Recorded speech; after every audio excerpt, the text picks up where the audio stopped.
Jangan lupa like and subrek ya guys. Selamat mendengarkan. Xiaoyan menghela nafas lega ketika dia melihat para siswa yang lebih tua itu akhirnya bubar. Dia berbalik, menatap siswa baru yang berulang kali bersorak dan tidak bisa menahan senyum. Senior Xiaoyan, kali ini semua berkat Anda. Pemuda bernama Atai tersenyum saat dia berjalan ke depan dan menyuarakan terima kasihnya kepada Xiaoyan. Kami semua adalah mahasiswa baru. Wajar jika kita membantu satu sama lain. Hanya saja saya tidak menyangka bahwa hanya berhasil melewati kompetisi berburu energi api akan benar-benar membuat kami semakin bermasalah. Xiaoyan menggelengkan kepalanya dan berkata dengan agak tidak berdaya. Tepat sekali. Hal seperti itu jarang terjadi dalam beberapa tahun terakhir. Sebagian besar siswa yang lebih tua mengalami perlakuan buruk saat mereka memasuki akademi dalam. Sekarang mereka tiba-tiba melihat bahwa kami, sekelompok siswa baru ini, benar-benar sombong melalui itu, tidak dapat dihindari bahwa mereka akan merasakan sedikit kebencian di hati mereka. Saya pikir meskipun kami mengandalkan nama Xiaoyan senior untuk menakuti orang-orang ini kali ini, mungkin saja ada orang lain yang akan datang untuk kami di masa depan. Atai menghela nafas. Xiaoyan sedikit mengernyit dan dengan lembut bergumam, sepertinya ini bukan solusi jangka panjang. Karena jarak antara mereka berdua dekat, Xiaoyan bergumam secara alami tidak lepas dari telinga Atai. Matanya langsung cerah. Setelah ragu-ragu sejenak, dia bertanya dengan cara yang berbeda, Senior Xiaoyan, aku ingin tahu, apakah kamu berencana untuk membuat faksi di dalam akademi dalam untuk melindungi kami? Oh, Xiaoyan mengangkat alisnya saat dia menatap dari dekat ke pemuda berkulit gelap tapi sangat tajam. Senior Xiaoyan mungkin tahu bahwa akademi dalam tersebar dengan berbagai faksi besar dan kecil. Jumlah faksi cukup besar, apalagi suasana Inner Academy tidak melarang aksi pembentukan geng atau geng. Sebaliknya, mereka memiliki sikap yang menyemangati, Atai menyuarakan pikirannya. Biasanya berbicara, kecuali kekuatan seseorang sangat besar, seseorang biasanya akan mengalami kesulitan menghindari masalah ketika mencoba untuk berkutat di Inner Academy sendirian. Mari kita tidak membicarakan hal-hal lain untuk saat ini.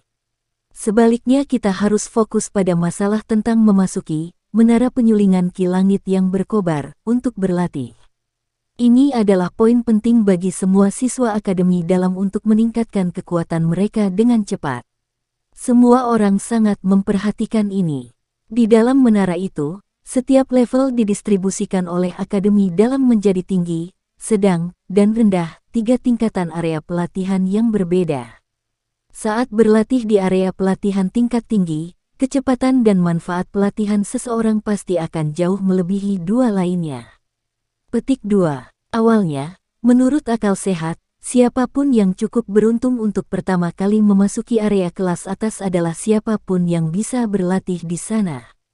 Sayangnya, akademi dalam tidak melarang perkelahian pribadi di dalam menara pemurnian Ki Langit yang berkobar. Oleh karena itu, biasanya berbicara, bahkan jika Anda beruntung menempati area pelatihan tingkat tinggi, jika Anda tidak memiliki kekuatan yang cukup untuk menahannya, Anda masih akan disingkirkan oleh orang lain. Oleh karena itu, jika seseorang ingin memiliki kondisi pelatihan terbaik dalam menara penyulingan Ki Langit yang berkobar, seseorang harus memiliki kekuatan dan kelompok yang besar. Tatapan Atai juga berhenti di wajah Xiaoyan saat dia menjelaskan dengan suara yang dalam. Xiaoyan mengangguk sedikit. Matanya bersinar tetapi tidak ada yang tahu apa yang dia pikirkan. Senior Xiaoyan, kekuatan pribadimu kuat. Menambahkan senior Hujia dan 2 lainnya, Anda dapat dianggap sebagai kelompok yang tidak lemah. Namun, bagaimanapun juga, terlalu sedikit dari Anda. Dikatakan bahwa 2 telapak tangan mengalami kesulitan melawan 4 tangan. Jika faksi lain memiliki 10 hingga 20 orang yang datang sekaligus, Xiaoyan senior dan kelompokmu mungkin sedikit tidak berdaya. Atai perlahan berkata, kamu ingin aku mengikat semua siswa baru dan membuat faksi baru. Xiaoyan menatap Atai di depannya dan bertanya dengan suara lembut. Dengan reputasi senior Xiaoyan saat ini di hati para siswa baru, sangat mungkin untuk berhasil mencapai ini.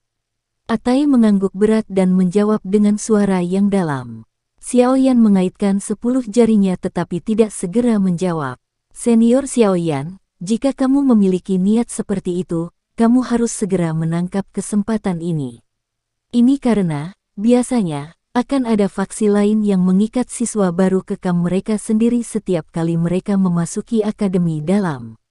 Momen ini adalah saat reputasi senior Xiaoyan berada di puncaknya. Jika kamu menyerah dan tidak menggunakannya, kemungkinan semua siswa baru akan terikat oleh faksi lain pada saat kamu ingin melakukannya. Apalagi kalau kita mahasiswa baru bisa memiliki faksi milik kita, manfaat bagi kita adalah sesuatu yang tidak perlu dikatakan. Oleh karena itu, selama Xiaoyan senior berani memimpin kita, saya berani mengatakan bahwa tidak akan ada seorang pun di antara siswa baru yang akan keberatan, kata Atai serius. Anda tampaknya sangat akrab dengan akademi dalam. Xiaoyan mengangguk sedikit. Dia segera menatap Atai dengan agak aneh. Semua hal yang dikatakan orang ini sejauh ini telah melampaui pengetahuan seorang siswa baru biasa. Hihi. Aku kenal beberapa orang di akademi dalam. Oleh karena itu, saya cukup jelas tentang informasi ini. Atai tertawa, jadi bagaimana menurutmu? Senior Xiaoyan, selama Anda setuju, saya akan bertanggung jawab untuk berbicara dengan siswa baru. Saya jamin tidak akan ada masalah sedikit pun. Petik 2. Panggil saja aku Xiaoyan, apakah kamu tahu secara kasar berapa banyak siswa di dalam akademi dalam ini? Xiaoyan tersenyum dan menundukkan kepalanya untuk berpikir dengan tenang sejenak sebelum mengajukan pertanyaan. Seharusnya ada hampir 1000, jumlah pastinya belum pernah dihitung sebelumnya. Atai berpikir sejenak sebelum menjawab. Hampir 1000, sangat banyak. Hanya ada 50 siswa baru yang memasuki akademi dalam setiap tahun. Lagi pula, para siswa ini tidak akan tinggal di sini selamanya, kan? Xiaoyan berkata dengan heran. Akademi dalam adalah program 5 tahun. Para siswa bisa berlatih di sini selama 5 tahun. Setelah 5 tahun, sudah waktunya bagi mereka untuk berpisah. Tentu saja, jika seseorang memiliki bakat pelatihan yang luar biasa, seseorang dapat melamar untuk menunda kelulusannya 2 tahun. Para siswa yang tertinggal ini adalah semua orang terkuat teratas di akademi dalam dan beberapa eksistensi teratas di peringkat kuat. Meskipun hanya ada 50 siswa yang masuk setelah berpartisipasi dalam kompetisi kualifikasi, ini tidak semuanya dari akademi dalam. Kadang-kadang, jika beberapa sesepuh bertemu dengan seorang murid dengan bakat pelatihan yang luar biasa ketika mereka pergi, orang-orang ini dapat menjadi siswa akademi dalam selama mereka dapat melewati ujian yang sulit di akademi dalam. Selain itu, ada orang-orang dari Departemen Alkemis, Unit Penegakan Hukum, dan departemen khusus lainnya. Mereka dapat memasuki akademi dalam melalui saluran lain. Oleh karena itu, setelah akumulasi tahun-tahun ini, bukan tidak mungkin ada hampir 1000 siswa di akademi dalam. Atai mendecakkan bibirnya saat dia menjawab. Oh, Xiaoyan mengangguk sedikit. Dia menggosok kedua tangannya dan berkata, dari kelihatannya, 40 lebih siswa baru kami tidak dianggap ukuran yang sangat besar. Bagaimana faksi kita bisa begitu besar bahkan sebelum dimulai? Bukankah faksi lama itu juga menjalani perekrutan dalam jangka waktu yang lama untuk menjadi lebih besar? Atai merentangkan tangannya dan berkata, mari kita gunakan orang-orang tadi sebagai contoh. Mereka milik Qingshan. Faksi itu hampir tidak bisa dianggap sebagai level menengah di dalam akademi dalam. Mereka tampaknya memiliki total lebih dari 20 orang. Namun, keseluruhan kekuatan mereka melebihi kekuatan siswa baru kami. Jika kami benar-benar bertarung, kami tidak akan tahu siapa yang akan menjadi pemenang, bahkan jika kami semua bertarung. Petik 2. Namun, jika kita, siswa baru benar-benar bekerja sama, faksi dengan kekuatan yang mirip dengan Qingshan tidak akan berani berlebihan. Lagi pula, jika kita bertarung, mereka juga akan sangat menderita. Petik 2. Xiaoyan mengerutkan bibirnya sedikit, mengalami kesulitan membuat keputusan. Dia terbiasa sendirian. Sekarang, dia diminta untuk mengelola sebuah faksi. Meski hanya ada puluhan, itu juga cukup merepotkan, namun, jika dia tidak mengumpulkan siswa baru, itu akan seperti yang dikatakan Atai. Dengan hanya mengandalkan mereka berempat, itu mungkin akan sangat merepotkan di dalam akademi dalam. Tidak peduli bagaimana orang mengatakannya, semakin banyak orang, semakin besar kekuatan mereka. Xiaoyan GG, ada beberapa dasar dari apa yang dikatakan Atai. Jika kamu tidak membuat keputusan sekarang, kemungkinan siswa baru ini akan ditarik oleh faksi lain dalam waktu dekat. Pada saat itu, akan sangat sulit bagi kami untuk menemukan kesempatan seperti itu. Sun Er mengambil beberapa langkah ke depan, datang ke sisi Xiaoyan dan berbicara dengan lembut. Jika Xiaoyan GG takut itu akan merepotkan, kamu bisa menyerahkan semuanya kepada Hu Jia dan aku untuk mengaturnya.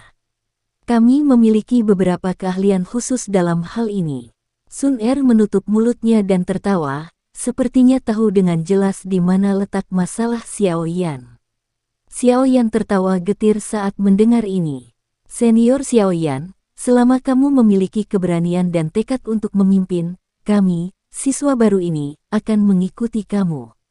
Bagaimanapun, para siswa yang lebih tua itu memperlakukan kami sebagai merusak pemandangan. Jika kita punya pilihan, siapa yang rela menanggung kesengsaraan ini? Suara yang jelas tiba-tiba terdengar. Segera, sekelompok besar suara bergema mengikuti dari dekat. Xiaoyan sedikit tertegun saat dia mengangkat kepalanya, hanya untuk menyadari bahwa siswa baru telah mengelilinginya pada waktu yang tidak diketahui. Pada saat ini, para mahasiswa baru ini sedang menatapnya dengan wajah penuh antisipasi, menunggu keputusannya. 10 jari Xiaoyan saling terkait erat. Di bawah pengawasan banyak tatapan penuh antisipasi, Xiaoyan menghela napas dalam-dalam beberapa saat kemudian. Dia melambaikan tangannya, mengatupkan giginya dan berkata dengan keras, "Baiklah. Karena semua orang mempercayaiku, aku, Xiaoyan, akan membimbing kalian semua untuk mendapatkan pijakan di akademi dalam ini. Untuk diri saya sendiri, untuk Anda semua, mari kita bekerja sama sekali. Kalau tidak akan menyenangkan untuk berkerumun di akademi dalam tempat harimau dan naga bersembunyi." Petik 2. Setelah mendengar kata-kata Xiaoyan, para siswa baru ini, dengan wajah penuh antisipasi, mulai bersorak dengan cara yang agak bersemangat. Memiliki organisasi akan memberi orang rasa aman yang lebih besar.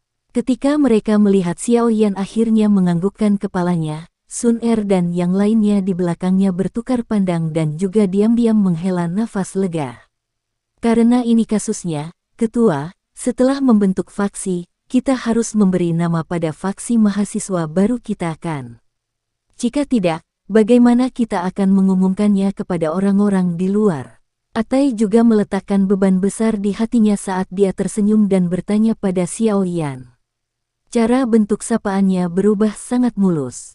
Namun, bentuk alamat ini menyebabkan Xiaoyan merasa sedikit canggung. Nama, karena niat kita adalah untuk bertahan hidup di akademi dalam ini, nama kita seharusnya adalah Gerbang Pan. Mudah-mudahan, faksi siswa baru kita akan menjadi seperti batu, tetap kokoh dan teguh di depan hutan orang-orang kuat di akademi dalam. Xiaoyan tidak terlalu ahli dalam menamai sesuatu. Pada saat itu, dia berpikir sejenak dan hanya bisa mengatakan ini secara acak. TL, Pan, Rock, mantap. Gerbang Pan, ini juga mungkin. Namanya hanyalah sesuatu untuk memanggil kita.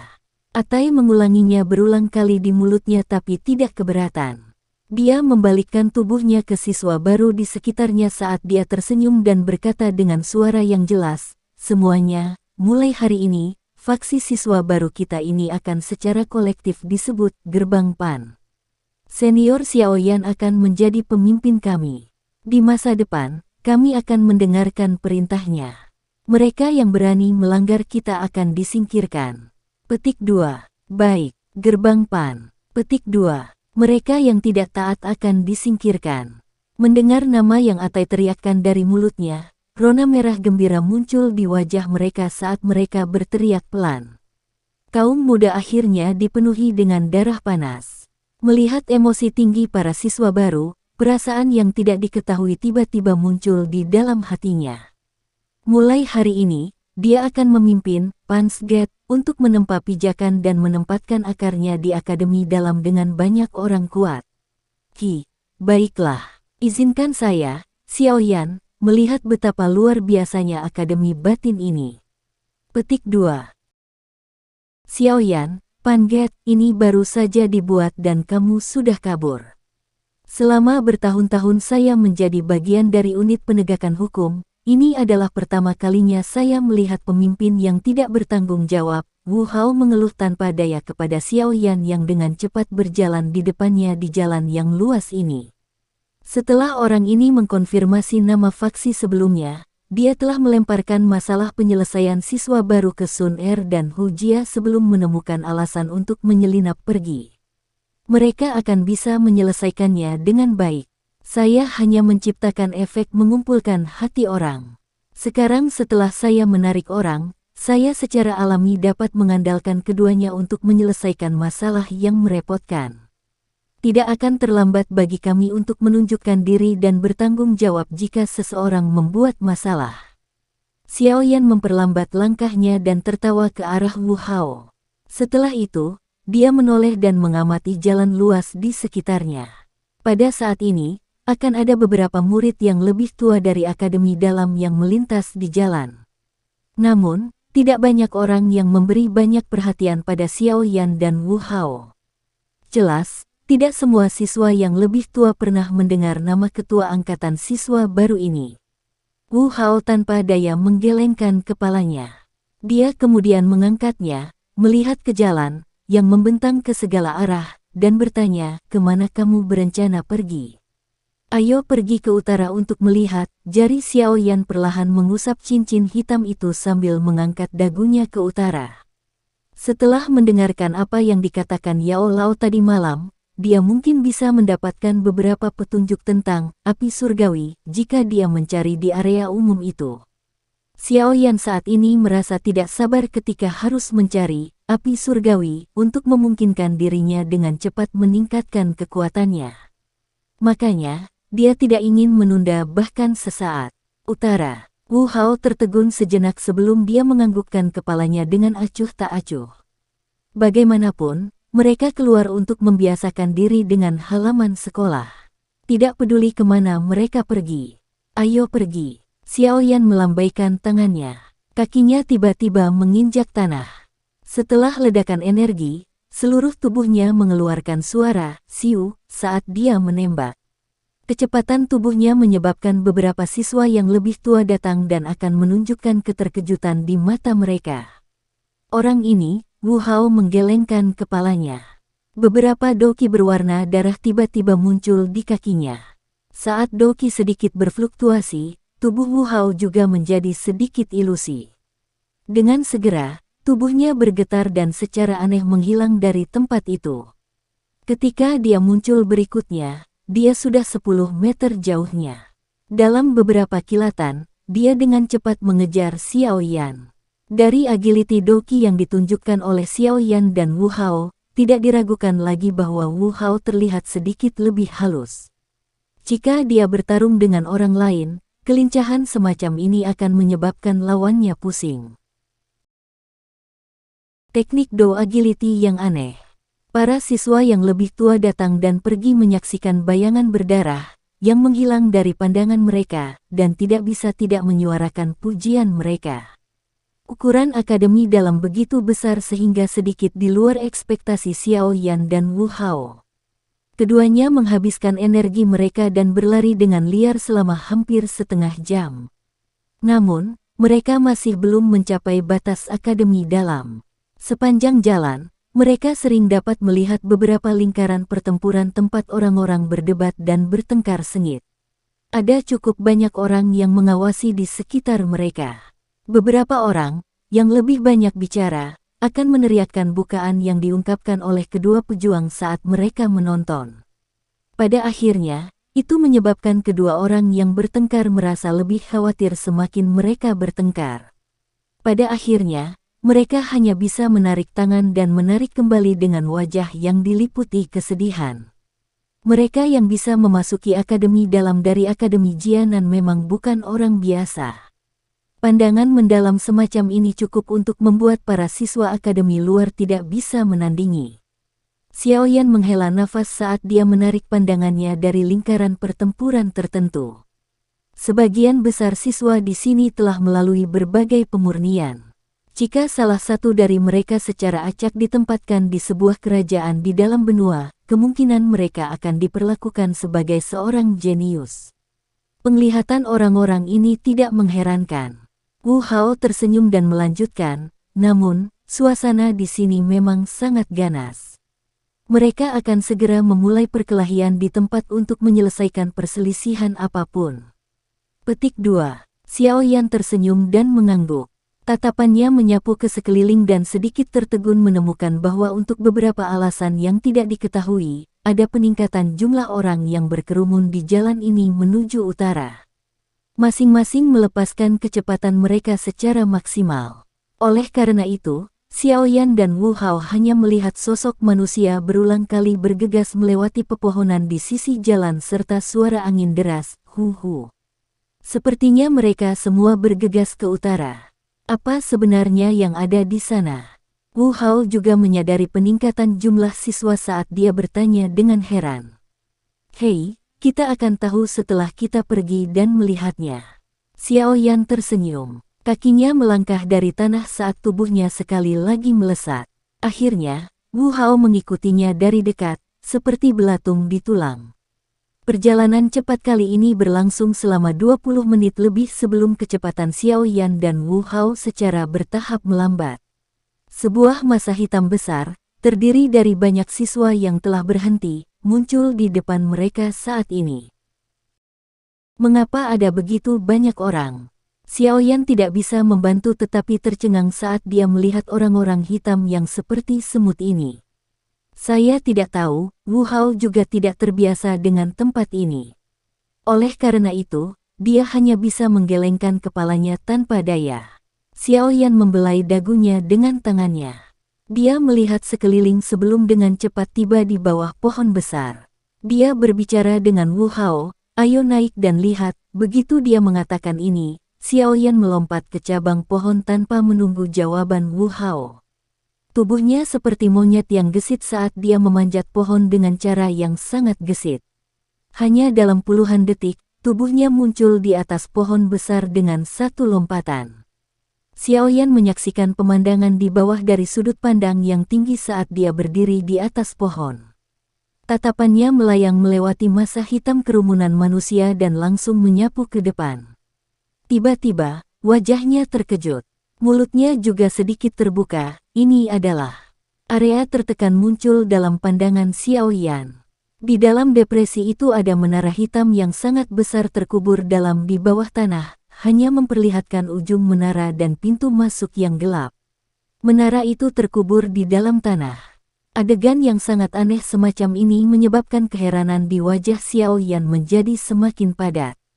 Itu lama kemudian sebelum dia berangsur-angsur pulih dan bergumam, jangan bilang kalau ini yang disebut menara pemurnian ki langit yang berkobar. Sungguh tak terduga, apakah itu benar-benar terkubur di bawah tanah? Bisakah seseorang masuk dan berlatih di sana? Petik 2. Tatapan Xiaoyan menyapu detail di satu lapisan menara yang berada di atas tanah. Dia tiba-tiba mengerutkan alisnya ketika dia menemukan bahwa ruang di sekitar tubuh menara tampak agak bengkok dan memiliki beberapa kerutan.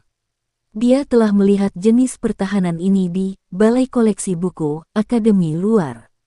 Ya ampun, mereka secara khusus menempatkan tingkat pertahanan ini.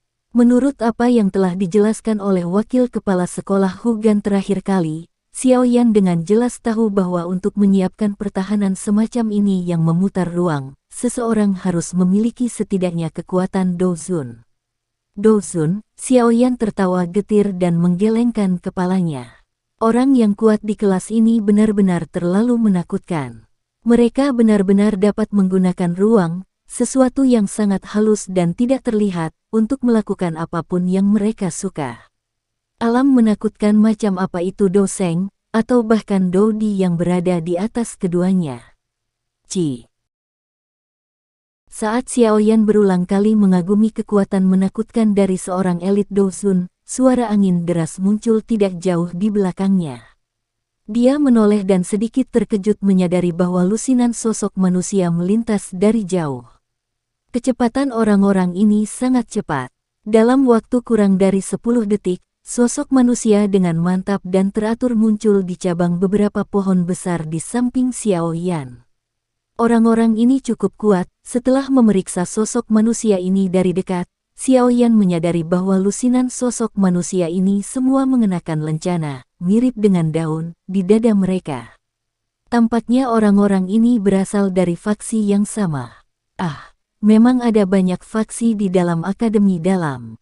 Panget, kita baru saja dibuat. Xiaoyan tertawa getir dan menggelengkan kepalanya. Tatapannya menatap sosok manusia itu hanya untuk menyadari bahwa mereka sudah bergegas turun sendiri setelah mengamati pemandangan di bawah. Sekelompok besar orang menyelam dari atas ke udara sebelum mereka langsung menyerang ke depan sekelompok besar massa hitam dengan cara yang sangat kasar dan tidak masuk akal. Tindakan memotong antrian secara paksa ini jelas membuat semua orang marah. Namun, ketika orang melihat lencana berbentuk daun di dada mereka hanya bisa dengan marah menelan kata-kata yang sampai ke mulut mereka. Saya pikir faksi ini seharusnya memiliki kekuatan yang cukup besar di dalam Akademi Dalam. Xiaoyan menyaksikan reaksi semua orang dengan matanya saat dia bergumam lembut.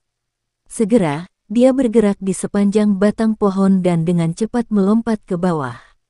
Ketika kakinya mendarat di tanah, Wu Hao, yang tidak berdiri di sampingnya, buru-buru bertemu dengannya. Dia bertanya, "Sudahkah Anda memeriksanya dengan jelas?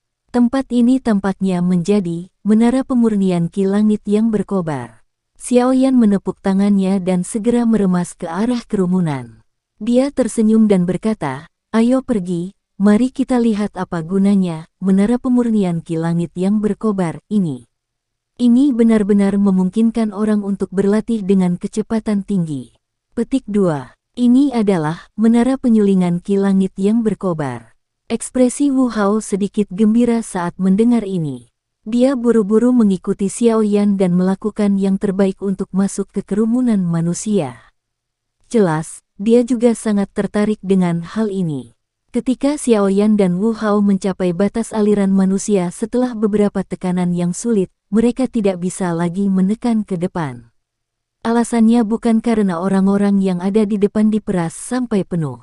Sebaliknya, ada tanah kosong yang sangat luas di depan mereka. Beberapa puluh meter, di sisi berlawanan dari tanah kosong, adalah menara hitam misterius terkubur di dalam tanah.